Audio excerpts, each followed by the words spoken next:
Setelah semalaman aku dan Mama saling berbagi pengalaman yang cukup melelahkan, tetapi juga sangat mengasihkan, menyenangkan, dan tentunya membahagiakan baik bagiku maupun bagi mamaku. Keesokan paginya, aku duduk di pekarangan belakang yang luas dan hijau itu. Mama memang berasal dari keluarga yang terpandang, karena ayahnya berdarah biru, sementara ibunya juga seorang wanita yang kaya. Karena itu setelah kakek dan nenekku meninggal, peninggalannya pun cukup banyak. Antara lain, rumah yang ditinggali oleh mama ini adalah rumah gedung antik. Tapi rumah ini tampak kokoh sekali. Rumah peninggalan kakek dan nenek cukup banyak, tapi karena anaknya pun banyak, maka rumah itu pun dibagi-bagi. Rumah dan tanah yang mama tempati ini adalah jatah untuk mama sendiri. Karena saudara-saudaranya yang 8 orang itu lebih memilih rumah di kota besar. Sementara mama lebih suka tinggal di kota ini. Karena mengingat kakek dan nenekku di masa tua sampai meninggalnya tinggal di rumah ini. Mama mencintai rumah antik ini karena tanah di belakangnya cukup luas, hampir 2 hektar. Tanahnya pun sangat subur, sehingga bisa ditanami beraneka pohon buah-buahan. Bisa ditanami sayur mayur pula. Mama pun bisa bebas memelihara ayam kampung sampai ratusan jumlahnya. Kalau ada sisa-sisa makanan, bisa ditaburkan ke ayam-ayamnya. Bukan cuma itu, di belakang rumah mama ada kolam ikannya segala. Yang dipelihara adalah ikan yang bisa dikonsumsi, bukan sekedar ikan hias. Ketika aku sedang asik menaburkan makanan untuk ikan ke kolam itu, terdengar mama memanggilku. "Denis, Tiamat," sahutku sambil menaburkan sisa makanan ikannya ke kolam. Lalu bergegas masuk ke dalam rumah. "Ada apa, Mam?" tanyaku. "Sayang, mama punya dasar atau janji," kata mama sambil memegang bahuku, "bahwa kalau kamu datang ke sini, mama akan membelikan sebuah mobil bagus. Sekarang lihatlah ke depan. Itu mobil barumu sudah menunggu," ucap mama. Aku pun segera menengok ke depan rumah. Ternyata benar, sebuah sedan hitam yang semerek dan setipe dengan sedan Mamiya sudah menungguku di depan. "Mama, itu kan sedan mahal, Mam," ucapku.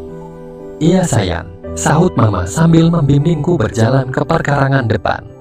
Di samping mobil baru itu, kuraih mamaku dan membisikinya. "Terima kasih mama, aku tak pernah membayangkan punya mobil sekeren ini," ucapku. Mama mengumpulkan duit hampir setahun untuk membeli mobil ini. Bahkan tiap bulan mama transfer ke dia untuk persiapan membeli mobil ini. Bulan lalu sudah lunas, tapi mama minta jangan dikirimkan dulu karena kamunya belum datang. Jelas mama. "Berarti mama sudah punya feeling kalau aku mau datang kemari ya?" tanyaku. "Iya sayang, feeling seorang ibu tentu saja sangat kuat sayang," jawabnya. "Mama sendiri gak punya mobil, kenapa mendahulukan aku?" tanyaku.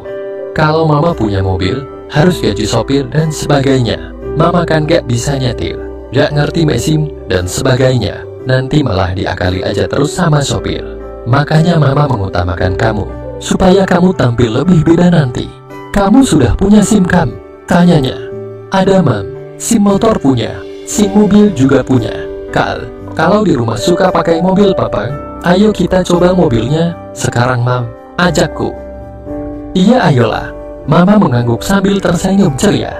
Tak lama kemudian, aku sudah berada di belakang setir sedan hitam itu. Sementara mama sudah duduk di sebelah kiri itu. "Bagaimana, enak gak mobilnya?" tanya mama setelah aku nyetir lebih dari setengah jam di jalan raya. "Sangat-sangat enak sekali mam, tapi dibandingkan dengan hadiah dari mama yang semalam sih, tetap aja enakan yang semalam itu mam," ucapku. Mama menyahut perlahan. "Mama juga merasa bahagia sekali semalam itu sayang," sahutnya. Begitulah ternyata, aku bukan hanya mendapatkan sebuah sedan mahal, tapi juga mendapatkan JTH dari mama, yang lainnya yang lebih membahagiakanku selama liburan di rumahnya. Sehingga hari liburanku menjadi hari-hari sibuk dengan acara pendakian terus-menerus bersama mama. Setelah masa liburanku habis, aku pun dengan berat hati harus berpisah dengan mama kandungku. Kalau sewaktu aku ke rumah mamaku itu naik motor, sekarang pulangnya aku mengendarai mobil sedan pemberian mamaku. Mami terheran-heran melihatku pulang dengan sedan hitam yang sama persis dengan sedan miliknya. Hanya warnanya saja yang berbeda. Punya Mami berwarna merah, sementara mobilku berwarna hitam. Untungnya garasi kami cukup luas, sehingga meski ada mobil papa dan mobil mami, mobilku tetap bisa masuk dengan leluasa. Bahkan mungkin ditambah satu mobil lagi pun masih muat di garasi kami. Ini mobil siapa, Demis? Tanya mami sambil mengguang pergelangan tanganku. Mobilku lah, mami. Ini hadiah dari mama, sahutku. Mau dikasih mobil sama mami? Kamu gak mau? Dikasih mobil sama mama kandung tercinta sih mau ya? Ucap mami sambil mencubit perutku. Ini mobil tahu-tahu sudah ada di depan rumah. Mama gak pernah bilang-bilang sebelumnya. Mami sayang, kataku sambil berusaha merayunya. Dev, papa ada ya, mam? Tanyaku. Ada, lagi tidur, sahut mami sambil menuntunku ke dalam kamarku. Sini dulu, ada yang mau mami bicarakan, kata mami. Begitu berada di dalam kamarku, mami menutup dan menguncikan pintu kamarku, lalu mengajak duduk berdampingan. Ada apa, mam? Kok kelihatan ceria sekali? Tanyaku. Tadinya kita takut akan ketahuan papa kan, apa yang telah kita lakukan. Tapi sekarang, justru papa yang nyuruh mami agar diberi buah sama kamu sayang, ucap mami. Mami serius? Tanyaku. Sangat serius sayang, jawabnya. Kok bisa begitu? Tanyaku heran. Begini ceritanya, awalnya papa yang nanya mami, apa cita-cita mami yang belum kesampaian. Mami jujur saja menjawab bahwa mami ingin punya momongan don, kata mami. Terus, tanyaku. Awalnya papa kelihatan bingung, tapi akhirnya papa kamu bilang bahwa dokter sudah bilang kalau papa sulit untuk mendapatkan momongan lagi. Karena itu, papa nyuruh mami minta bantuan kamu supaya bersedia. Demikian mami, ucap mami. Tanpa diminta pun, aku sudah saringkan sama mami, sahutku. Iya, tapi papa kan belum tahu kalau kita sudah mendahului sarannya itu, ucapnya. Kira-kira saran papa itu diucapkan dengan hati yang ikhlas gak ya, mam? Tanyaku.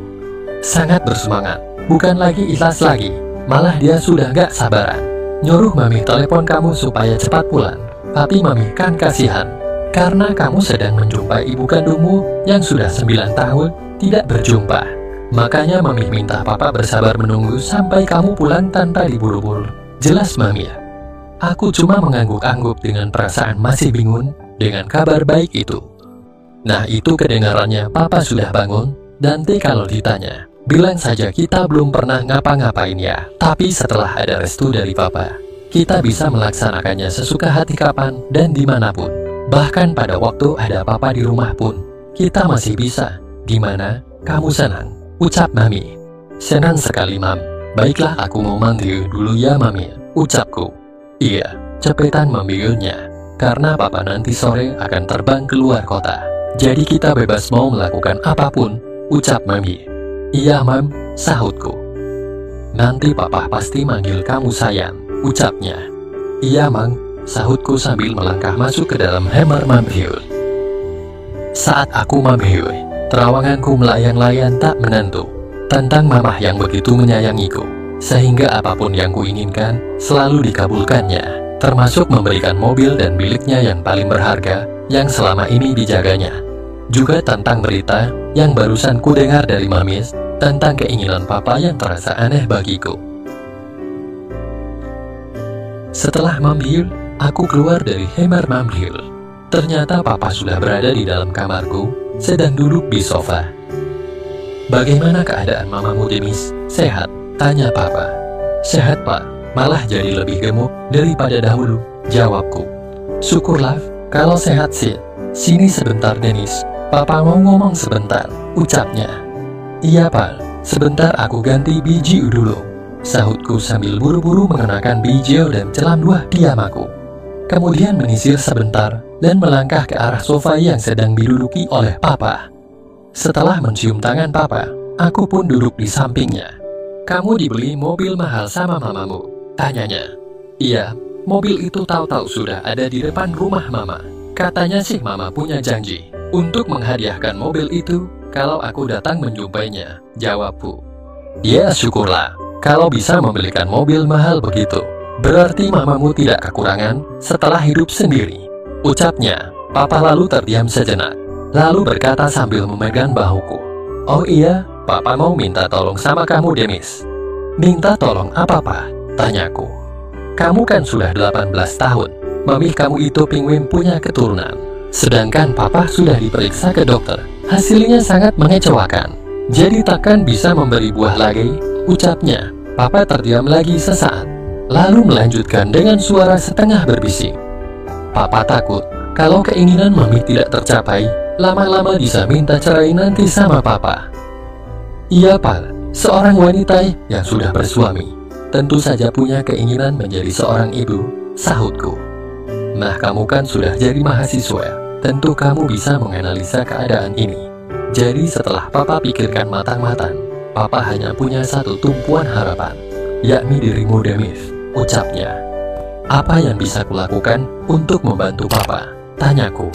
Papa ingin agar kamu mewakili papa untuk berikan buah ke mami. Tapi Pak, itu berarti aku harus itu? Tanyaku. Harus menemani mami serajin mungkin, agar dia bisa segera bisa mendapatkan momongan. Jelas papa. Aku tertunduk sejenak lalu bertanya. Memangnya papa gak cemburu kalau aku melakukan tugas dari papa itu? Tanyaku. Tidak. Papa menggeleng sambil tersenyum. Kamu kan anak papa, DNA kamu pasti identik dengan DNA papa, karena kamu adalah darah daging papa, ucapnya. Aku tidak langsung setuju, karena ada perasaan kurang nyaman juga di dalam hatiku. Bisa kan, papa menepuk bahuku. Bisa kamu membantu papa dalam masalah yang satu ini, ucapnya. Aku menatap mata papa, lalu mengangguk perlahan. Demi papa, aku mau mencoba untuk melakukannya. Tapi, papa sudah beneran yakin kalau mami juga mau sama bantuanku? Tanyaku pura-pura. Sudah mau, masa dikasih anak muda setampan kamu gak mau? Ucap papa malah ketawa ditahan-tahan. Iya deh Pak, hitung-hitung sekalian belajar saja sama mami ya Pak, ucapku. Nah gitu dong, sekarang perasaan papa langsung plong genis. Lakukanlah dengan tenang ya, jangan punya perasaan ini itu. Konsentrasi saja pada mami yang ingin punya keturunan. Kamu pasti bisa. Tapi ingat ya, semua itu rahasia kita dengan mami saja. Kedua kakakmu juga jangan sampai tahu, ucapnya. Siapa? Jawabku. Papa tersenyum sambil menepuk-nepuk bahuku. Ya sudah, papa mau terbang keluar kota nanti sore. Sekarang mau siap-siap dulu, ucapnya. Iya bang, jawabku. Lakukanlah tugas rahasiamu dengan baik. Bahagiakan hati mami sebisamu, ucapnya. Siapan, jawabku. Papa pun keluar dari kamarku setelah panjang lebar menjelaskan rencananya itu. Aku pun keluar menuju dapur, minta dibikinin kopi pahit sama Bi Caca, pembantu yang sudah bertahun-tahun bekerja di rumah ini. Jam 1, sebuah mobil perusahaan datang untuk menjemput dan akan menghantarkan papa ke bandara. Aku dan mama mengantarkan kepergian papa sampai pintu gerbang. Setelah mobil perusahaan yang akan mengantarkan papa, mami mengajakku ke dalam Hammernya. Setelah berada di dalam Hammer, mami memegang pergelangan tanganku sambil berkata, Mami ingin dong dibawa jalan-jalan dengan mobil baru itu. Tapi nanti malam aja. Sekarang sih obatin dulu kangen mami sama kamu. Iya man, 2 minggu gak lihat mami. Rasanya rindu banget, sahutku. Iya sayang, apalagi mami, ucapnya. Sekarang kita bisa mengerjakannya dengan tenang ya man, tanpa rasa takut ketahuan papa lagi, ucapku. Iya, tapi jangan sampai ketahuan sama Bi Caca juga. Nanti dia bisa bocorin rahasia keluar. Tentu aja mam, tadi papa juga sudah mewanti-wanti bahwa kita harus merahasiakan ini semua. Teh Susi dan Teh Nindi juga jangan sampai tahu, ucapku, tapi diam-diam aku mendadak teringat sesuatu yang pernah terjadi tanpa sepengetahuan mami. Dan aku masih ingat semuanya sebelum aku mendapat libur panjang dan pergi ke rumah mamaku. Papa dan mami waktu itu berada di kampung mami. Katanya sih mau menikahkan adik mami di kampungnya. Pada saat itulah, sepulang kuliah, aku memanggil Bi Caca. Bi, bisa pijat gak? Tanyaku. Sedikit-sedikit bisa sih Dil, sahut Bi Caca. Memang Den Denis mau dipinjol? Tanyanya. Iya Bi, pegel-pegel kaki dan pinggangku Bi, jawabku. Iya entar dulu ya, Dibi mau cucu tangan dulu ya, sahutnya. Iya, aku tunggu di Hammer ya Bi, ucapku. Iya Den, jawabnya. Kemudian aku masuk lagi ke dalam Hammerku. Tak lama kemudian, Bi Caca masuk ke dalam Hammerku. Mau pakai minyak gosok, Den? Tanyanya. Jangan, Bi, nanti aku berminyak. Pakai tangan aja, jawabku. Lalu Bi Caca pun mulai melakukan apa yang aku suruh itu. Kalau ada Ibu Mas, mungkin saya gak disuruh seperti ini ya, Dem, kata Bi Caca sambil menahan tawanya. Aku kaget mendengar ucapan Bi Caca itu. Apa maksudnya? Apakah dia menyindirku atau asal nyeplos ngomong aja? Maksud Bi Caca, tanyaku. Iya, Den, Ibu memang sangat baik ya sama Den Demis, ucapnya. Sangat baik gimana? Tanyaku. Gak pernah marahin. Bi Caca menahan tawanya lagi. Waduh, jangan-jangan dia sudah tahu kalau aku suka dengan Mami. Lalu aku harus bilang apa? Aku malah tak berani menanggapinya, karena takut masalahnya jadi melebar kemana-mana. Terus bagaimana kalau dia menyebar gosip ke pembantu tetangga yang suka pada ngerumpi di pinggir jalan? Aku harus berusaha meredam segala kemungkinan di kemudian hari. Aku pun langsung memindahkan topik pembicaraan. Bi Caca ini statusnya janda apa punya suami? Tanyaku. Punya suami, Den, tapi ketemunya juga cuma 2 tahun sekali, jawabnya. Loh, kok bisa? Tanyaku. Suami saya bekerja di luar negeri, Den. Pulang setahun sekali aja gak bisa, karena gajinya sedikit. Tapi belakangan ini saya dengar kabar bahwa dia sudah menikah lagi dengan TKW yang kerja di sana juga. Gak tau lah, saya pusing kalau mikirin suami. Makanya saya bekerja di sini juga, karena butuh duit untuk keluarga, jelasnya. Punya buah hati berapa? Tanyaku sambil berbalik. Cuma seorang, Dem, jawabnya. Terus sama siapa dia itu sekarang? Tanyaku sambil mengamati Bi Caca. Sekilas terlihat sesuatu yang luar biasa pada Bi Caca. Spontan anganku melayang berandai-andai kalau saja dapat kesempatan darinya. Sehingga aku pun nekat untuk membuat Bi Caca terbawa suasana yang ada saat itu. Bi Caca mendadak tampak semangat melihat gelagat dariku itu. Bi Caca, panggilku Pelan. Karena dia tahu maksudku, Bi Caca pun berkata, "Memangnya Den Demis berkenan dengan saya?" tanyanya. "Iya, Bi, kenapa tidak?" sahutku singkat. "Sekarang, Dem?" tanyanya seperti belum yakin pada ucapanku. "Tahun depan," sahutku. "Ya sekarang lah," kataku lagi. Dan tanpa banyak tanya lagi, Bi Caca pun bersiap untuk mengalahkan segala kemampuan dan pengalamannya selama ini. Bi Caca memang suka berdandan. Pembantu zaman sekarang beda dengan di zaman dahulu. Seperti Bi Caca itu, rambut pun dicat dengan warna kecoklatan. Bi Caca memang tidak cantik, tapi manis, sesuai dengan warna kulitnya yang hitam manis.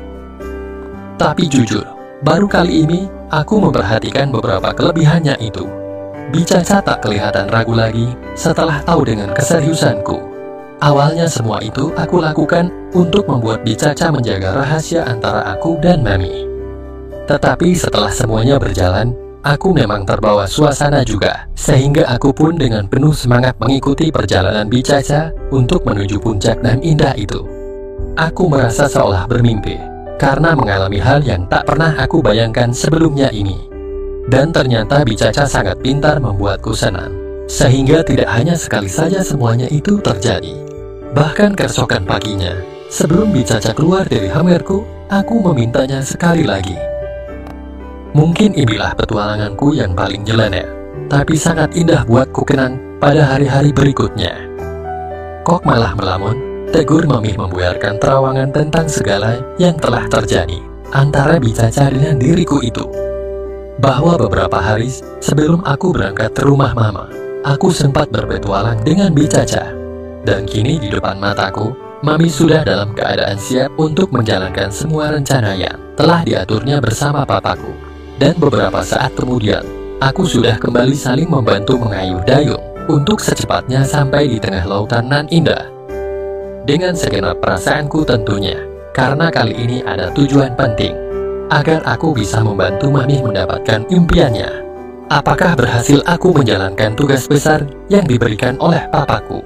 Bersambung, lanjut ke episode selanjutnya. Sampai berjumpa. Terima kasih.